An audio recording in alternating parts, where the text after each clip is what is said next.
Welcome to the Facilitators Deep Dive Podcast, your podcast on your way to facilitation mastery. Welcome to the deep dive. Today we're tackling meetings. You know those things we all kind of love to hate. But what if there was a better way? Like, what if they could actually be productive and engaging, even, dare I say, enjoyable? We're diving into don't just do something, stand there, which is all about leading meetings that matter. It's really amazing how many of the complaints about meetings being a waste of time or nothing getting done really come down to just some structural issues, not necessarily even the people Right. involved. So you're saying it's not that we're all just inherently bad at meetings. It's more like we're kind of playing the game with like the wrong set of rules. I like that. The book's first principle, get the whole system in the room. That one really caught my eye. It sounds super powerful, but also maybe a little overwhelming. Like, how do I even know who the whole system is? That is a great question. It means everybody who's truly essential to make a decision, A and D, actually take action. So think of it as like a checklist, right? Who has the authority to say yes? Who controls the resources to actually get things done? Who has the expertise to solve the problems that you're tackling? Who has crucial information? And maybe most importantly, who will be directly affected by whatever is decided in this meeting? Okay, so it's not just about inviting the usual suspects, right? It's about being more strategic and intentional. You know, I can think of so many meetings that went nowhere because a key decision maker was missing. Then we had to have a whole other meeting just to get their approval, which wasted everyone's time. Exactly. And by getting all the right people in the room the first time, you can avoid all those frustrating delays and make sure that things get implemented more smoothly. Right. The book actually has a really cool example about this in action, a conservation workshop in Mozambique. Oh yeah, I remember this one. This one stuck with me. So instead of just inviting like the usual conservation officials, they brought in a really diverse group. There were government ministers, tribal chiefs, community members, even people from finance and tourism. And that's what made the real change happen. Bringing all of those different perspectives together, they were able to create a movement that led to a whole new national policy on natural resource management. And what's fascinating is that they accomplished all of this in a relatively short period of time.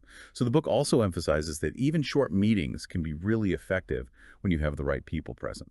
So it's not about booking out like a whole day just to get everyone in the same room, right? It's about being more intentional with everyone's time and making sure that the crucial voices are heard, even if it's just for like a focused hour. Right. There's another really compelling example in the book where they talk about improving communication between like a headquarters staff and field operations at a big company. They brought together directors, managers, and executives from both sides. And because they had those authority figures present, they were able to make decisions and fix all these communication bottlenecks right there in the meeting. Oh, that's so much more efficient than like endless email chains and follow-up calls. Okay, so we've established that getting the right people in the room is super important. But what about when you've got everyone assembled and things still kind of go off the rails? You know, like someone goes on a tangent or another person just totally dominates the conversation. Or even worse, everyone just sits there in awkward silence. It's like herding cats. That is the perfect analogy. And it leads us perfectly into the next principle. Control what you can, let go what you can't. You can't control how people will act in a meeting, but you can control the structure. Okay, so instead of trying to like micromanage everyone's thoughts and feelings, we focus on setting up the meeting for success. Exactly. So you provide really clear goals, you set a realistic time frame, you create a detailed agenda, you establish clear roles and give everyone a chance to participate, and then you step back and let the group dynamic kind of unfold. The book actually shares a cautionary tale about a bank merger where a key decision maker was excluded from a really crucial meeting. He was actually responsible for integrating their technology systems. Oh, I think I know where this is going. What happened? So they ended up with all these massive compatibility issues and delays because they didn't have the person with the knowledge and the authority over that really critical part of the merger. So they had to go back and redo a ton of work, wasted a bunch of time and money. It really highlights how costly it can be to not have the whole system in the room and how trying to control everything without the right input can completely backfire. That's a big wake-up call. It's so tempting to just try to control every little aspect of a meeting, but maybe sometimes letting go a little and trusting the process can lead to better results. Absolutely. Effective meetings are all about creating the right environment for success, and then you allow the group's collective intelligence to kind of take over. And speaking of collective intelligence, let's move on to a principle that addresses how we perceive and understand problems, exploring the whole elephant. That one makes me think of the parable of the blind men and the elephant. Hmm. You have a group of people each interacting with a different part of the elephant, the trunk, the legs, the tail, and then they all come to these wildly different conclusions about what an elephant actually is. Exactly. Each of them has a piece of the truth, but none of them have the whole picture. Until they combine their knowledge and perspectives, they'll never truly understand what an elephant is. In meetings, this means exploring every side of an issue, not just the parts that are immediately obvious or that fit our preconceived notions. It's all about asking questions, actively listening, and trying to understand viewpoints that might be different from our own. Okay, so instead of just focusing on our own little piece of the puzzle, we zoom out and try to see the whole picture, right? The book gives a great example of this in action, with a task force trying to streamline the ordering process for spare parts at a manufacturing plant. Initially, they were just focused on fixing isolated problems, things like paperwork errors and processing delays. But then they did something really brilliant. They mapped out the whole entire process visually, like a giant flowchart. And they discovered something kind of shocking, right? What they discovered was that these spare part requests were actually going through 21 different desks across 3 different buildings before they were actually processed. By being able to see the entire system like that, they were able to identify bottlenecks and redundancies. They actually managed to shrink that entire process down to just 5 steps. They cut the processing time from 2 weeks down to a single day. Wow, that's impressive. Just by taking the time to understand the whole elephant. Makes you wonder how many other processes could be improved if we use this simple but powerful approach. Right. It's a good reminder that we often get stuck in our own limited perspectives. But by stepping back and exploring the whole elephant together, we can actually uncover hidden connections and create truly innovative solutions. Now, building on this idea of shared understanding and taking collective action, let's discuss the next principle, letting people be responsible. This actually challenges the traditional view of a meeting leader as the sole problem solver and decision maker. So you're saying it's not AC all on me. To come up with all the brilliant ideas and single-handedly save the meeting, phew, what a relief. But really, how do we shift that dynamic so that others feel empowered to take ownership? I think it starts with a mindset shift. You need to accept that everyone is doing the best that they can with the information and resources that they have. Focus on creating a structure that supports their natural ability to contribute. So provide clear goals, roles, expectations, and a lot of opportunities for participation. And then just trust the process. So it's less about micromanaging and more about fostering a sense of shared responsibility. But what about those folks who just sit there silently, refusing to engage? Do we just let them off the hook? Not necessarily. The book actually tells an interesting anecdote about a nonprofit founder who announced his retirement plans during a meeting about reorganizing the agency, and nobody addressed it directly. Oh, wow. So everyone just pretended that the elephant in the room wasn't there. It might have seemed that way. But the point is, it wasn't actually the leader's job to force the issue. He had shared his plan, and it was up to the team to decide how they wanted to respond. And sometimes, the most productive conversations happen in the pauses and silences. By creating that safe space for people to process information and express themselves in their own way, you might be surprised by the depth of their contributions. That's a good reminder to breathe and trust the process. So it's about empowering people to take ownership and responsibility rather than always trying to control every little thing. Okay, so imagine you're in a meeting where tensions are running high, disagreements are brewing, and you can practically feel the negativity in the air. How do you navigate that and get everyone back on track? Yeah, nobody likes those meetings. The book's next principle offers a really refreshing approach, finding common ground. And this goes beyond just reaching consensus or compromise. It's actually about recognizing that even in the most diverse groups, there are always areas of complete agreement. By focusing on those shared values and goals, you can build a foundation of trust and understanding that makes it much easier to work through differences and disagreements. So it's like building a bridge across a divide. Right. Find those solid points on both sides to support the structure. Exactly. Instead of diving headfirst into problem solving or making decisions, take some time to actually explore people's deeper motivations. What are their hopes, their dreams, their values, their priorities? What kind of future do they want to create? And once you've identified those shared goals and values, you can reframe problems in a way that resonates with everyone. Instead of asking, how do we fix this problem? You could try asking, how can we work together to create a future where this problem no longer exists? I like that reframing. It really shifts the focus from conflict to collaboration, right? From dwelling on what's broken to actually envisioning something better. Does the book give any real world examples of this principle in action? It does. There's a story about a conflict between farmers and housing developers in Washington state. They were actually tasked with developing a strategy for state-funded farm worker housing, and they had a long history of animosity and adversarial bargaining. Ooh, that sounds like a recipe for disaster. How did they ever find any common ground? Instead of getting stuck in their differences, they used a technique called backcasting.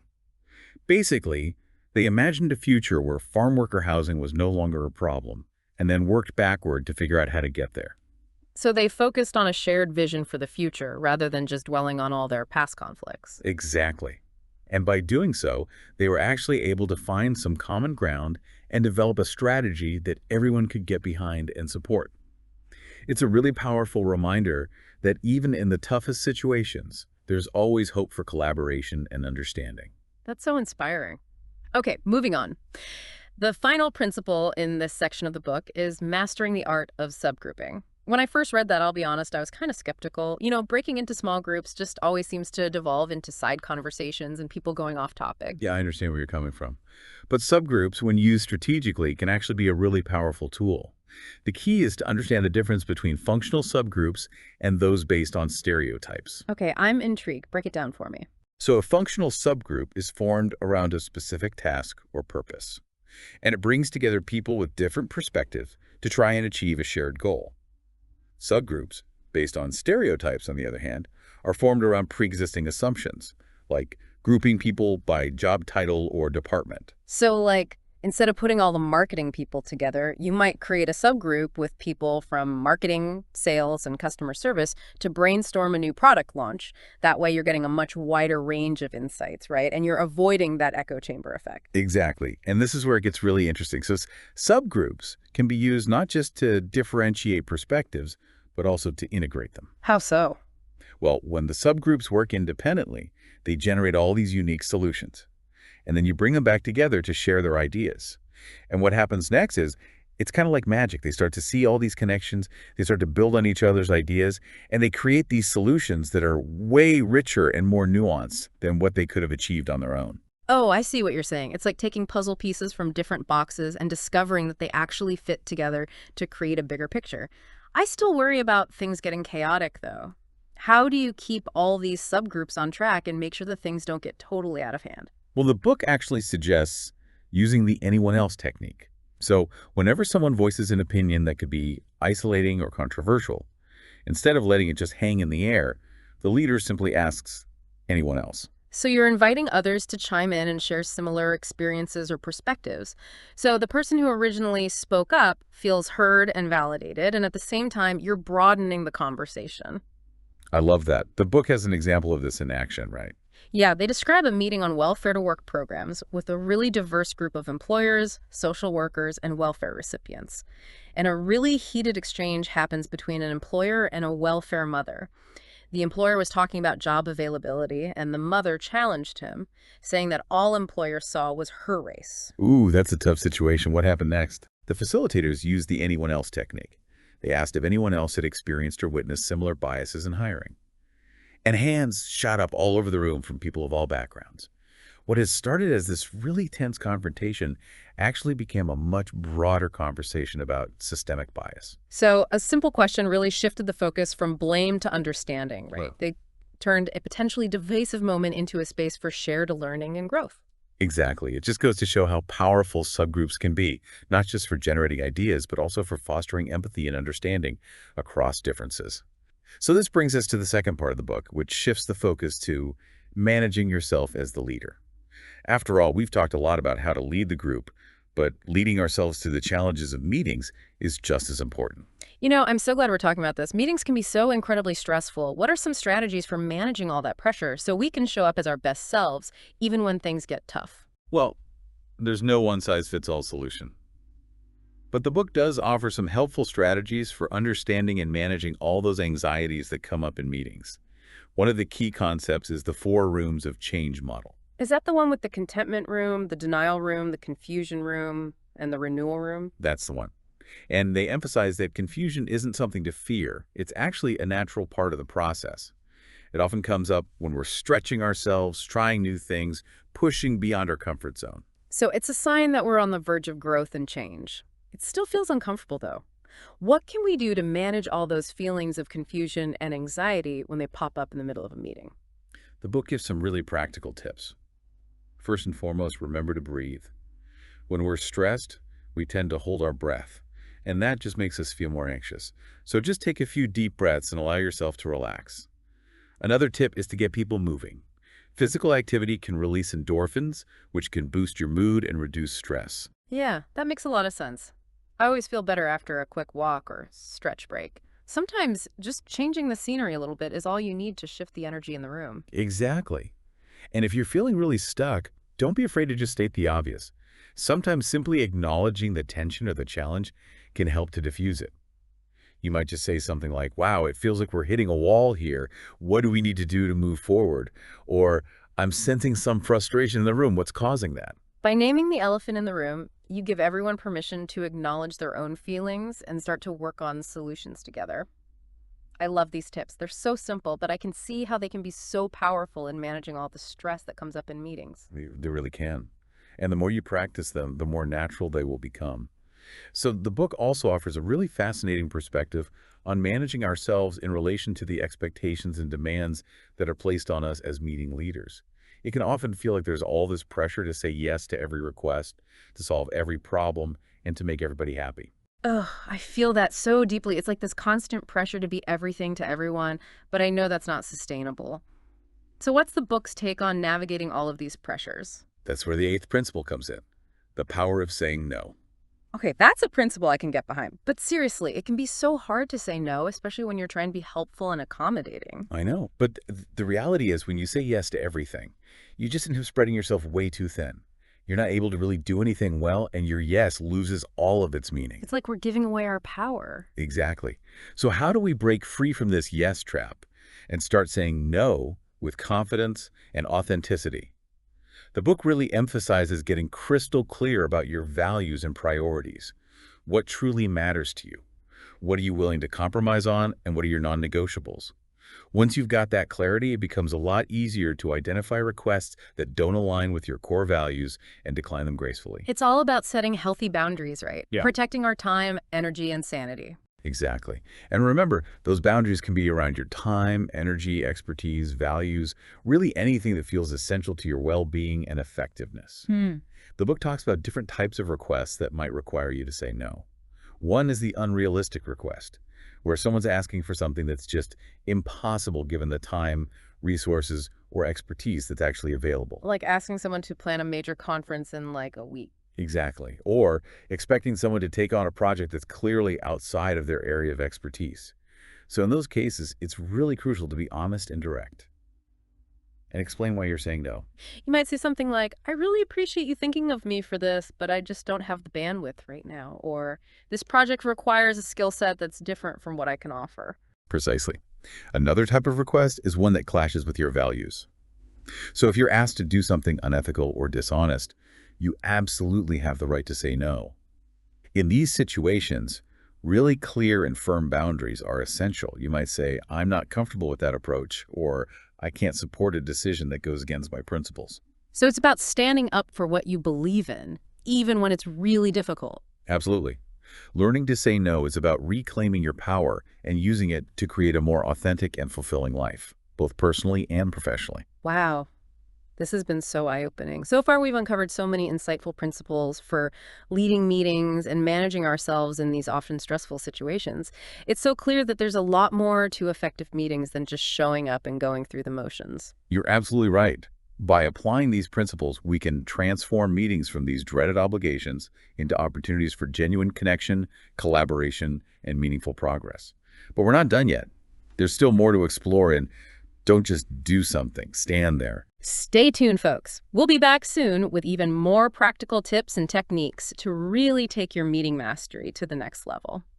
Welcome back to The Deep Dive. We're continuing our exploration of Don't Just Do Something, Stand There, by Marvin Weisbord and Janoff. We're really getting into some of the more nuanced but equally important aspects of leading yourself in meetings. Okay, I'm ready to get introspective. One of the principles that really jumped out at me in this section is get used to projections. Get used to projections. It sounds a little psychological, but I'm intrigued. It is. It's about that age-old thing, projection, where we kind of put our own thoughts and feelings and motivations onto other people. Right, that saying, when you point a finger, there are three fingers pointing back at you. Exactly. But how do we even recognize when we're doing it? It's not like we have a little sign flashing above our heads. That's true. Projection alert. One helpful way is to pay attention to those moments when you have like a really strong reaction to someone, or it feels kind of out of proportion to what's actually happening. Cool. For example, have you ever been in a situation where you got really irritated with someone, but they didn't actually do anything wrong? Or, on the flip side, have you ever felt like inexplicably charmed by someone you barely even know? Oh, yeah, I'm totally guilty of both of those. I've definitely jumped to conclusions about people before they've even had a chance to say anything. We all have. It's human nature to put people into categories, based on our own experiences and beliefs. Right. But the key to avoiding conflict and misunderstandings is to become aware of those assumptions and then be willing to challenge them. So instead of assuming that the quiet person in the meeting is disengaged, maybe they just process information differently. Right. Or instead of assuming that the person who's talking all the time has all the answers, maybe they're just really excited about the topic. That's a great point. It's about remembering that everyone sees things through their own lens. Exactly. The book actually introduces a tool called percept language to help with this. Percept language. Okay, tell me more. It's basically a way of speaking and thinking that separates your internal experiences from what's actually happening out in the world. Okay. So instead of saying, he's being disrespectful, you might say, I have the him and me be disrespectful. Yeah, that sounds a little strange. I know, it takes some getting used to. But I get it. It forces us to own our perceptions Exactly. instead of treating them as if they're objective truth. So for example, instead of saying, this meeting is a complete waste of time, you might say, I have the meeting in me be a waste of time. So it's about taking responsibility for how we're experiencing the situation rather than blaming the meeting itself or the people involved. Precisely. And the more we practice this, the better we get at managing our own anxieties and reactions, which then creates a more positive and productive environment for everyone. Yeah, I love that. Okay, I'm definitely going to try using percept language in my own head during meetings. I think you'll find it really useful. It seems like a great tool for just staying centered when things get a little crazy. Now, building on this idea of managing our internal states, let's talk about the next principle. Be a dependable authority. You know, when I first read that, I thought it was going to be about being super assertive, maybe even a little intimidating. Right. But it's really not about that at all, is it? No, it's not about power or control. It's about having self-trust and integrity so that you can lead with authenticity and compassion. Okay, so it's about being the calm in the storm, the steady hand when things get turbulent. Exactly. That can be so hard, though, especially when you're dealing with difficult personalities or when you have to make big decisions. It definitely can. How do we stay true to ourselves when everyone's looking to us for all the answers? Well, the book reminds us that everyone reacts to authority in different ways based on their own experiences. Right. Some people might be super eager to please, while others might be more resistant or rebellious. It's like everyone brings their own baggage to the meeting. They do. When it comes to authority figures. And as a leader, it's our job to kind of navigate those dynamics with sensitivity. Right. The book has some really helpful tips for dealing with those authority projections. Okay.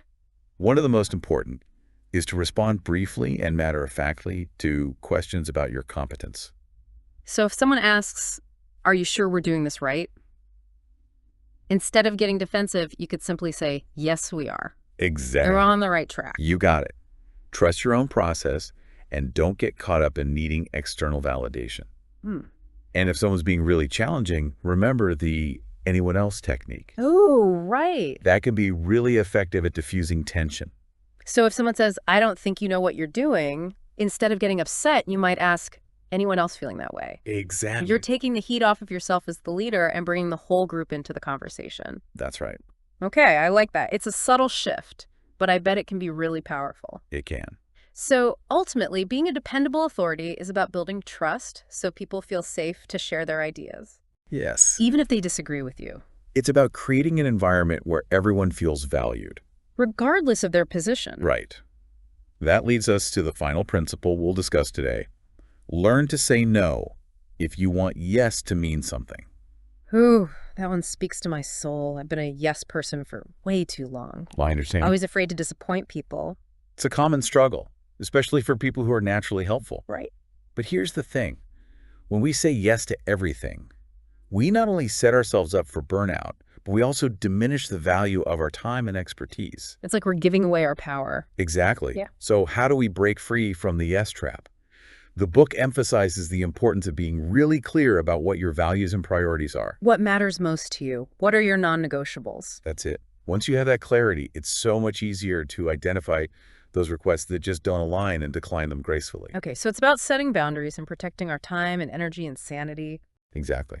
And those boundaries can be around your time, your energy, your expertise, your values, anything that's essential to your well-being. Right. Yeah. The book actually talks about specific types of requests that often require you to say no. Okay. One is the unrealistic request, where someone asks for something that's impossible given the time or resources available. Like expecting you to solve world hunger in an afternoon. Right. Or they might ask you to take on a project that you have no experience in. I see what you're saying. In those situations, you have to be honest and direct. And explain why you're saying no. Exactly. You might say, I appreciate you thinking of me, but I just don't have the bandwidth for this right now. Or this project really needs someone with a different skill set. Right. So you're being realistic and acknowledging your limits without feeling like you have to apologize. Exactly. Okay. What other kinds of requests should we be saying no to? Another type is when it conflicts with your values. If someone asks you to do something unethical or dishonest, you absolutely have the right to say no. So it's about having the courage to stand up for what you believe in. Exactly. And in these situations, clear and firm boundaries are super important. You might say, I'm not comfortable with that approach, or I can't support a decision that goes against my principles. You got it. It's about owning your no and not letting fear control you. That's right. You know, this principle is so empowering. Saying no isn't selfish. It's actually a way of honoring our commitments. And protecting our well-being. Yes.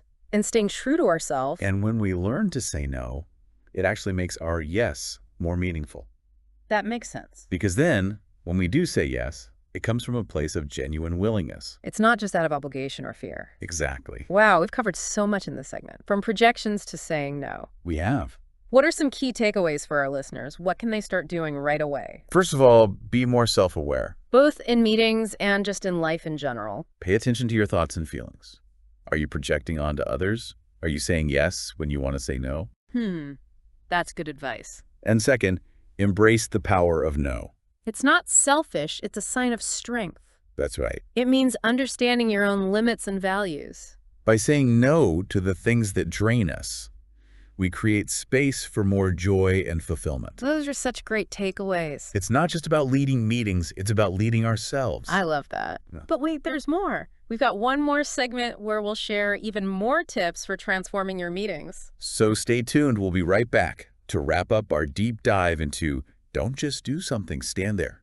Welcome back to the deep dive. We're wrapping up our deep dive into Don't Just Do Something, Stand There by Marvin Weisbord and Janoff. We've covered a lot of ground already, you know, exploring those principles for both leading groups and de-leading ourselves. Now it's time to actually put all this wisdom into action. Yes. We've got some really practical tips and techniques that can help you transform your next meeting from a total snooze fest into a truly engaging and productive experience. I've really had a shift in thinking about this. I used to approach meetings with this sense of dread, like there was something to be endured, not embraced. Yeah. But going through all these principles, I'm starting to see them as these opportunities for real connection and collaboration. That's the spirit. And remember, meetings are basically all about communication. True. But sometimes it feels like we're all speaking different languages, you know, or talking past each other. Oh, I know. It's like everyone comes in with their own agendas and assumptions, different communication styles. It's no wonder things can get so messy. Exactly. That's why it's so important to create a shared understanding of the meeting's purpose and goals right from the start. Okay. So don't just jump into the agenda. Take a few minutes to clarify why everyone is there and what you hope to achieve together. So it's like setting the stage for a successful performance. You need to make sure everyone's on the same page about the script, right? before the curtain rises. Exactly. One technique the book suggests is using a go-around, where each person shares their thoughts and expectations for the meeting. Oh, interesting. It's simple, but really powerful to break the ice and make sure everyone feels heard and valued right from the start. I've tried that in a few meetings lately, and it really does make a difference. People seem way more engaged when they've had the chance to voice their perspective early on. It creates that sense of ownership and shared purpose from the very beginning. And speaking of feeling heard, the book also emphasizes creating that safe and respectful space for dialogue. Yeah, because, let's be honest, if people don't feel safe to speak their minds, you're not going to get their best ideas or genuine buy-in. Right. So that means setting some clear ground rules for communication, things like listening without interrupting, respecting different viewpoints, focusing on the issues, not making it personal. Right, fostering that culture of respect and collaboration. Yes, where people feel comfortable sharing even if they disagree. And if things get a little heated, remember that anyone else technique, such a versatile tool Yeah. for navigating challenging conversations. By inviting others to share similar experiences, you can really de-escalate conflict and redirect the focus back to the group. It's like saying, hey, this isn't just one person's problem, it's something we're all grappling with together. Exactly. Okay, so we've talked about setting the stage, but what about actually getting things done? The book has some great tips for maximizing efficiency. One key principle is to match the meeting's length to its agenda. Okay. So don't schedule a 2-hour meeting if you can resolve it in 30 minutes. Right, and don't try to cram a super complex agenda into a short time slot. Just be realistic about what you can accomplish, Okay. and if you need more time, schedule a follow-up. Exactly. Another powerful tip is to use visuals Okay. to enhance understanding and engagement. Because sometimes a picture really is worth 1,000 words. It is. Especially when people are tired or overwhelmed with information. Yes. Consider using things like flip charts, whiteboards, diagrams, even props, just to illustrate your points. Oh. Yeah, make it more memorable. Yes, and more engaging. Break up the monotony, keep people's attention. I'm a very visual person, so this resonates with me. I've definitely noticed that when I use visuals in my presentations, people pay more attention. Absolutely. It helps tap into those different learning styles. They even ask better questions. Right, you're making the information more accessible to everyone. Now, when it comes to problem solving and decision making, the book suggests techniques that encourage both differentiation and de-integration. Right. We talked about this earlier with subgroups. Yes, it's about exploring a wide range of perspectives and then finding those creative ways to bring them all together into a solution. Exactly. One technique that can be really helpful for this is mind mapping. I've heard of mind mapping, but never actually tried it. How does it work? It's basically a visual brainstorming technique Okay. that helps you generate and organize ideas. Mm-hmm. You start by writing the main topic in the center of a page, Okay. and then branch out from there with all the related ideas, keywords, images.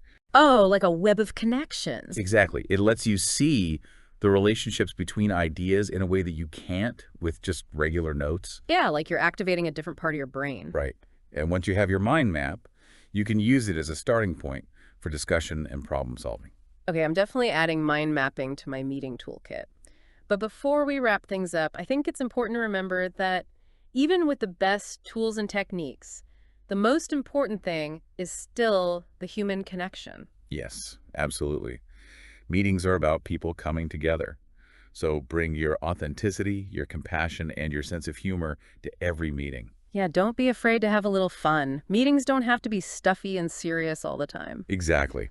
When people feel relaxed and engaged, that's when the magic really happens. So the next time you find yourself dreading a meeting, remember all this wisdom we've uncovered today. Take a deep breath. Trust the process.